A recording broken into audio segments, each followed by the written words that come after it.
నా అన్వేషణని పోలీసులు పట్టుకోరు, అది కాని పని, అది వీళ్ళతో కాదు. ఎందుకంటే పోలీసులు నడిపించేది రాజకీయ నాయకులు. ఎందుకంటే ఇప్పుడు నా అన్వేషణ గురించి ఒక వారం రోజులు, నెల రోజులు ఇట్లా టీవీలో వచ్చిందనుకో, వీళ్ళు ఇచ్చిన హామీలు, వీళ్ళు ఇచ్చిన పథకాలు అన్నీ అయిపోతే ఎట్లయినా వాళ్ళు ఇయ్యరు. ఇప్పుడు దీని మీదనే దింపిస్తారు.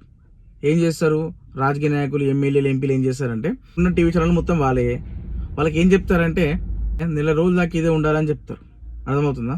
అది వారు రాడు, వాళ్ళు పట్టుకోరు. ఇంకొకటి ఏంటంటే మన హిందువులలో ఐకమత్యం ఉండదు. మన హిందువులలో ఉండేది కులాల పిచ్చి. నువ్వు ఈ కులం, నీది ఈ కులం, నీది ఈ కులం, నీది ఈ కులం. ఒక ముస్లింలని బతకగలుగుతాడు? ఒక ముస్లింలని ఇప్పుడు ఆడ స్వేచ్ఛగా బతకగలుగుతాడా? ఉంటాడు. అందుకే చెప్తారు మన హిందువులల్లో కులాల పిచ్చి తప్ప మనం హిందువులం అని లేదు.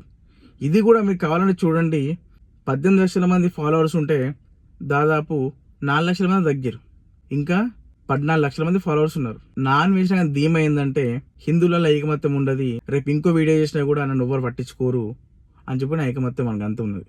కానీ కొడుక గుర్తుంచుకో, హిందువులలో ఐకమత్యం లేదు కావచ్చు ఓకే, కానీ కొంతమంది ఉన్నారు కదా, నువ్వు వాళ్ళకి దొరకపోవా?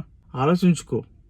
ఇప్పటికైనా పెట్టిన వీడియోలు డిలీట్ చేసి తప్పైందని నేను నిష్పెట్టేది లేదు, కానీ కొంచెమన్నా కనికరిస్తాం కావచ్చు, కానీ నిన్ను మాత్రం వదిలిపెట్టేది లేదు.